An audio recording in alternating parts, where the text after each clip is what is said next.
It's the grandson of Right Thought. Welcome to the School of Marvelous Light, y'all.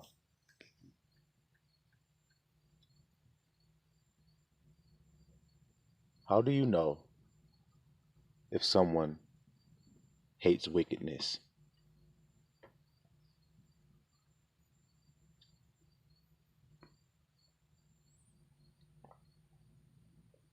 How do you know if someone hates lying?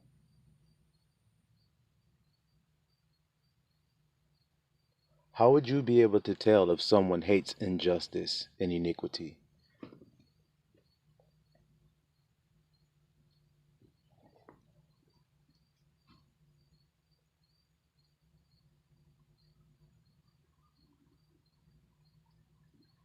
How would you be able to tell if someone hates immorality?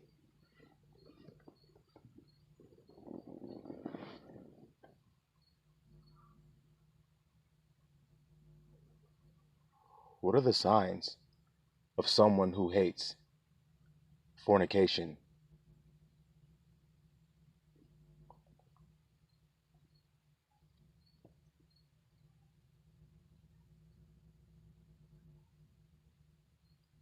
How do you tell if someone hates a false witness?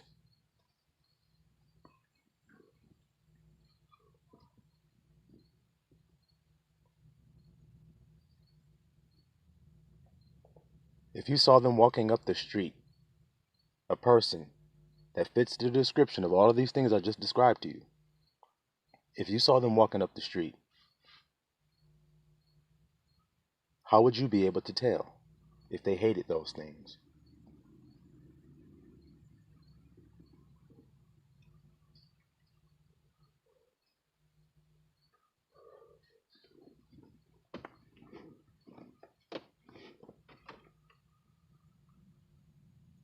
I mean, it's a legitimate question. How would you be able to know?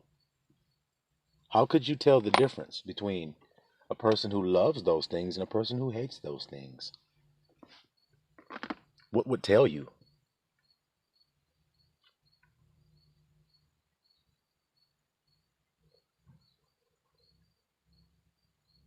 Well, there would have to be some fruit, right? I mean, according to the master, he told us that a tree is known by its fruit. So if I'm looking at some trees, which would happen to be two people, then I would be able to tell based upon their fruit.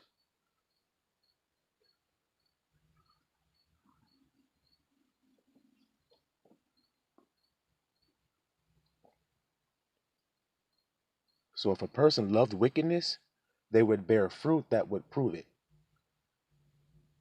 Correct?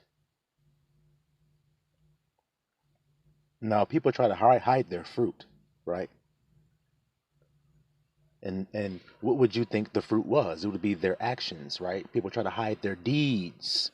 Their deeds is what you think the fruit is. But I tell you that the fruit is the words that come out of their mouth. Because the words that come out of their mouth don't come out of their mouth. The words that they're speaking are coming out of their heart.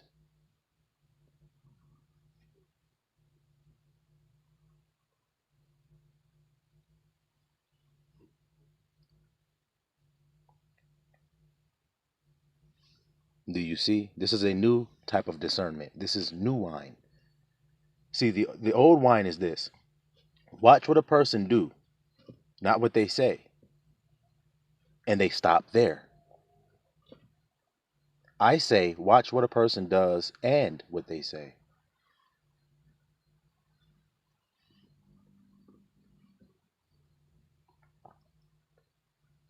Because if you have a conversation with a person, then you will see the fruits that I'm describing to you. If you listen to the waters that flow out of that river, which comes from the heart, then you'll be able to see the heart of that person. And see, out of the heart are the issues of life. Issue means to come out of, to come forth.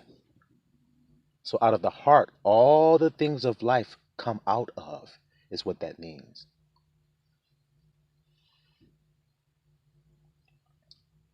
And since wisdom told me that out of the abundance of the heart, the mouth speaks, and all issues come from the heart, according to the same wisdom, then it would be wise for me to study their heart, to close my physical eyes to what I see, because that could trick me. I can see two men sitting at a bar.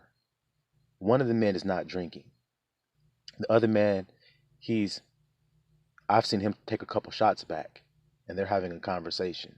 So now in my mind, I saw that and I thought to myself, well, he must be the one that's wicked, the one that took the shots, the one that's not having no drink. He has a water sitting there. He has a bottle of water sitting there. Fiji. He got some Guayaquil sitting there next to him. He must be the good one.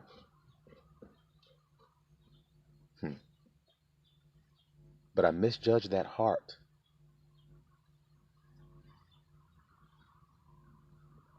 Then I've misjudged completely. Because the old wine is judging a book by its cover. You see, the dog comes at you. When you're young, the dog comes running at you. You just instinctively take off because you're instinctively afraid by what you saw. Now you're that same kid that used to run when you saw the dog coming at you. Now you're walking up the street, you're a grown man. The dog comes running at you, you say, "Get your little ass out of here." And the dog turns around and tucks tail and runs the other way. You're the same person. So what changed? Your feelings changed. And why did your feelings change? It's the same scene. Why did your feelings change? Because my thoughts changed. Now, did anything happen before that? Nope. So everything originated in your thought. Your thought said, "That nigga ain't gonna do nothing to you, man. Stop being scared. He can't do shit to you. Tell his ass to get the hell on out of here. I bet you he'll go away." And then your feelings calmed down, and then you did it, and then your feelings rejoiced because they saw the effect of the truth, that the thought was speaking to it. Y'all see that? You see why I remind you, elect, always to take inventory of your thoughts and feelings and nothing else? To take inventory of that. Because when you feel a feeling of fear, all that has happened is you haven't heeded to Yahusha, your master, who told you the things that you need to know already beforehand. And so when the fear comes, if you remind yourself, just like the dog, he can't do nothing to you. Or in other words, peace be still, feelings. You remind yourself of that, what Yahusha taught you, then you experience the rejoicing. That's why he told us to rejoice. And again, I say rejoice. That's why I've been reminding you guys to sing praises, make up praises. You ain't got to sing a song that exists already. Sing from your heart. Like the grandson be doing on his videos when he just be singing, he just be being silly. Because we children, become a child again. Don't care what somebody thinks about what you just did.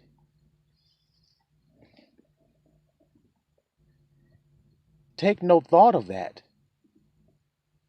Just like our master told us, take no thought for tomorrow. That releases you of all kinds of anxieties right there. Don't think about whether you will succeed tomorrow or fail tomorrow.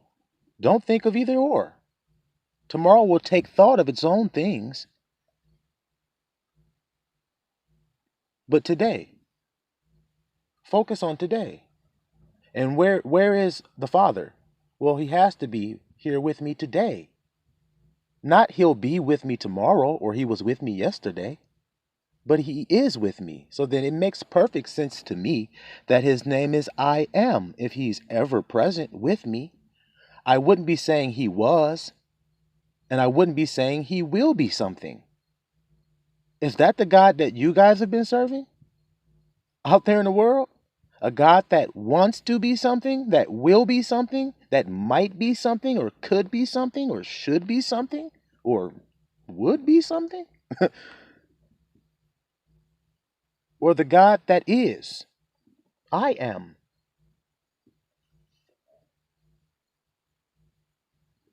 Now, all the people that have any discrepancy with that being God's name, I ask you, Abba Yah is the self-existing presence, correct? Now, how would you describe yourself as being the self-existing presence? How would you describe it? What words would you use to describe that? Because I'm sure all of you that believe that there is a God who are listening to me, if you believe there is a God, do you believe he preserves himself, that he exists because of himself? Or do you think that something else causes him? Or do you think he is the cause of all? Well, then if that is the case, then what would you call that if you called it a name?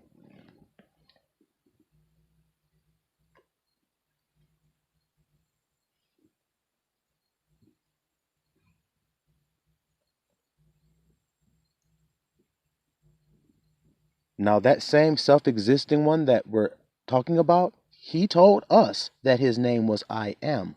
Now, remember I said, what would you call yourself if you were a self-existing presence? That's who you are, a self-existing presence. Then what would you call that other than I am?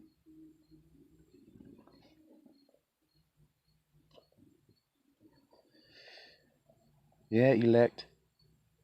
The air is different up here, ain't it? The calm assurance that comes upon you when you stand on a rock of truth that is that thorough, that is that conquering. When you ask questions that are that conquering, you make chess moves on a board that are so devastating to the enemy, they have no remedy for it.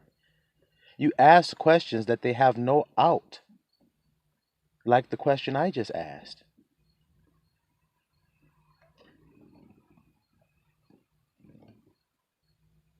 So, like I told you, it should be evident by the words that come out of a person's mouth. That be the fruit, see? That will tell you what kind of tree you looking at. So then let's make it obvious and plain so that everybody can understand. What the grandson is telling you is, if somebody hated lying, then they would say so.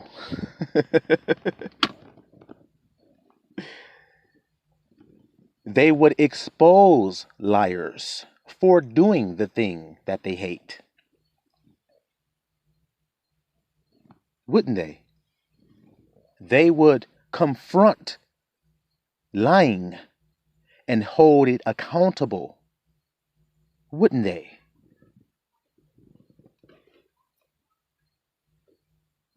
They would speak up against injustice if they hated it, because their heart would be filled with hatred for the iniquity, so much so that their mouth would have no choice but to do what, church? To speak so.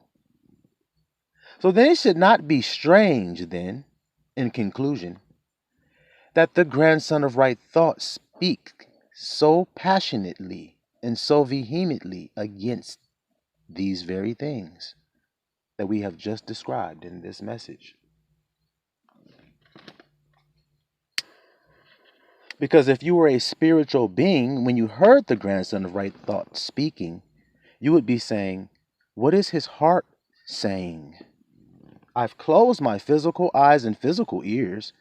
I've opened my spiritual eyes and spiritual ears, which allow me to hear the heart and the reins of a person. So what is the heart and the reins? The heart is, what are they saying? They're saying, world, stop lying. Stop living in iniquity. Stop deceiving one another. Stop living in sexual immorality. Stop lusting. They're saying that. Now, the reins. How are they saying it? Passionately. So Abba sees passion and hatred for sin in your heart. That is what your heart says to God when you're speaking. It doesn't say the words that you physically hear, because if it did, then we would speak much words when we prayed to God. But what did our master tell us? The Spirit prays on our behalf when we pray, and groanings that the mouth cannot utter. So when you pray to Abba Yah, your heart and reins are praying with words that you can't even say. So then the physical words you're saying are actual vanity. It's the vibration that comes out of your heart and reins that are actual words. They are vibrations.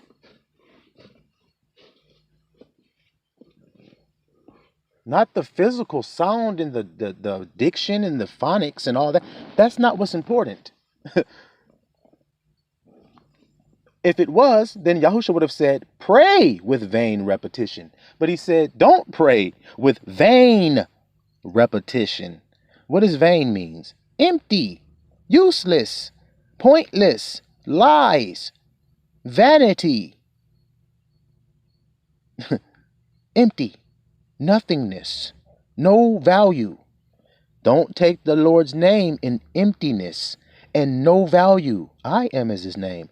I am sick. That is empty, vain, and valueless to say that about yourself. It doesn't profit you, is what Abba's saying. Vain repetition. So repeating words over and over. Lord, Lord, please listen. Father, listen. This is, that's what it sounds like to Abba. That's what it sounds like to him. It's vanity. It's vain. It's empty. It brings no value. You see? It's not effective. And by the way, it's harmful to do so. So then, when you hear a person speaking, the correct thing to do would be to hear the heart and the reins of the matter. Then you'd be judging like the Father would be, and you wouldn't be stuck in carnality, judging with as man judges, and judging wrong. If it wasn't important for us to learn this lesson, then why did Abba teach it to us so many times about judging wrong?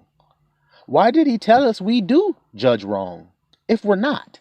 Guys, that wouldn't be very wise of Abba, would it? To say, hey, you guys are judging wrong, but you're actually not judging wrong. I'm just saying you are. That would be vanity of Abba, and Abba don't do shit vain. He don't do nothing in vain. What does he say? My word will prosper in that in which it's sent, man.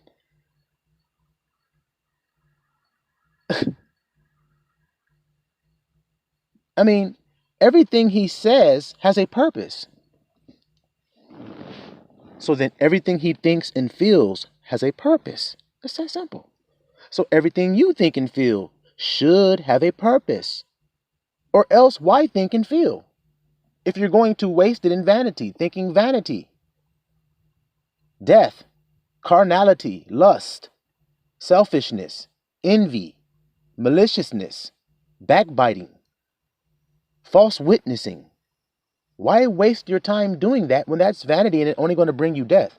That's what he says. The wages of sin are death.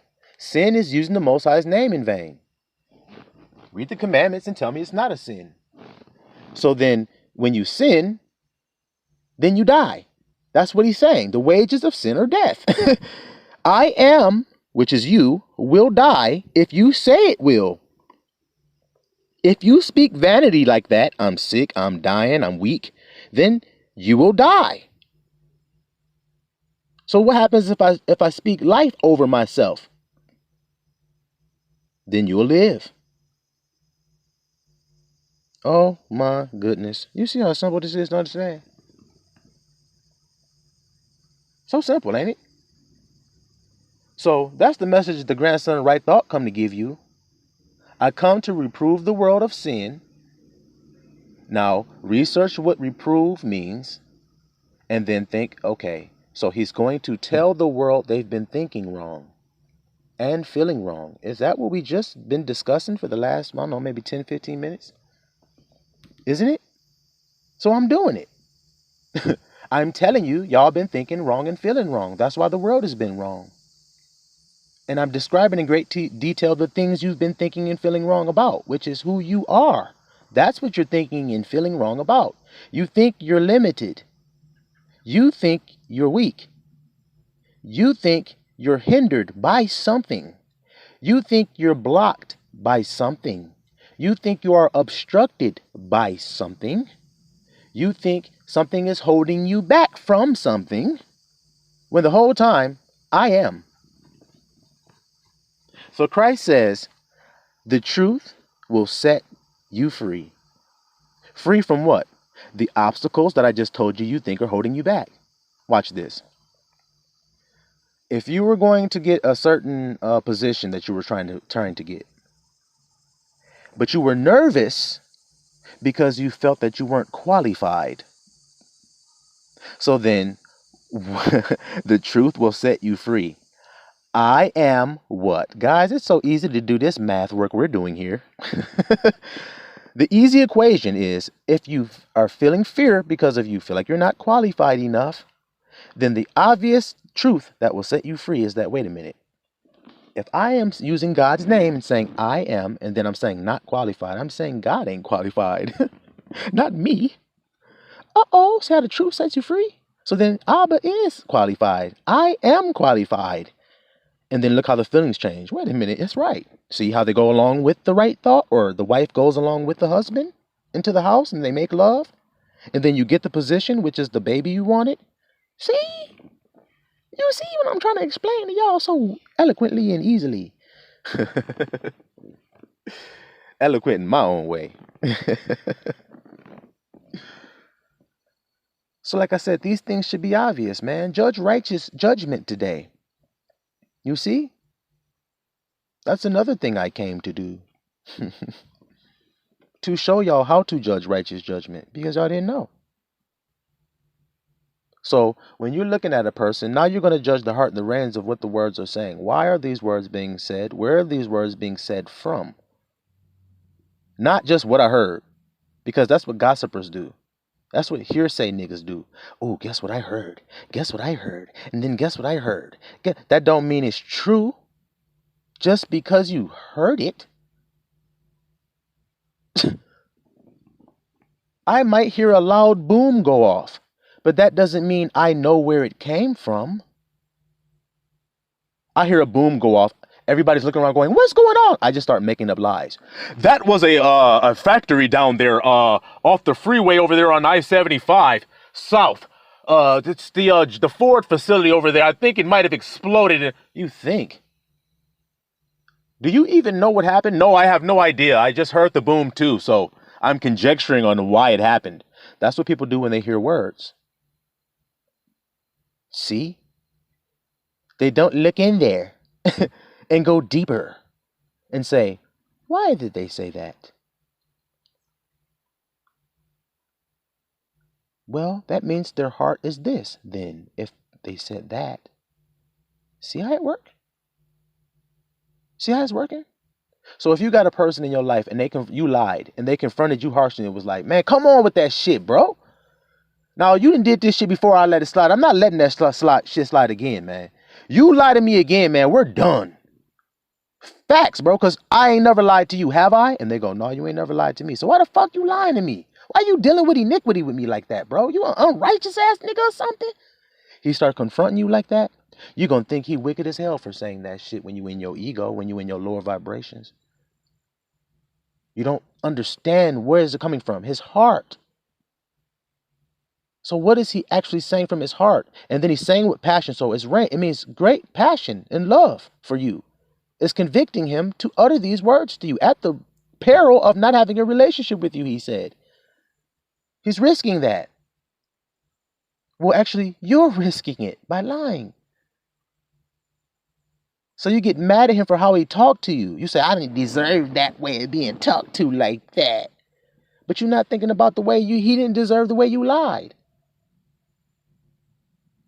See how narcissism blinds? You see how the ego blinds? So crush that idol today and don't listen to that idol of the ego. He ain't got nothing valuable to tell you, no way. Everything he said is a sin. And what does sin bring? Death. Do you know ego done got a lot of niggas killed? The ego done got a lot of niggas killed, y'all. I got this. Yep, that nigga in the casket right now with his mama crying over him. Man, these niggas can't see me. These niggas can't fuck with me. I got this shit. Now that nigga mama crying over him. don't give a fuck, man. These niggas can't stop me. Now that nigga laying on the pavement, sister crying over him. Ego will get you fucked up, having you trust in your own understanding. But we who are humble enough to at least listen to the Most High's words and says, lean not unto your own understanding, but commit yourself to the Most High in all things. Before you make a decision, don't say it with your mouth and just say, oh yeah, I serve God. I serve God. That's the end of the discussion? That's the end of it? You ain't got nothing else to say? You ain't got nothing else that's going to come out of your heart? Well, then you don't serve Abba Yah then. Because a servant of Abba Yah will stand up for righteousness' sake in this land, won't they? What did Abraham do? What did Noah do? Just as in the days of Noah, so shall it be at the coming of the Son of Man, when the Son of Man is revealed. So, the Son of Man is a spirit, guys, that rests on a man. In case y'all don't understand that prophecy that Yahushua was telling you about. Because if you say, well, the Son of Man is Yahushua. Okay, well, yes, that's true. But what about Ezekiel?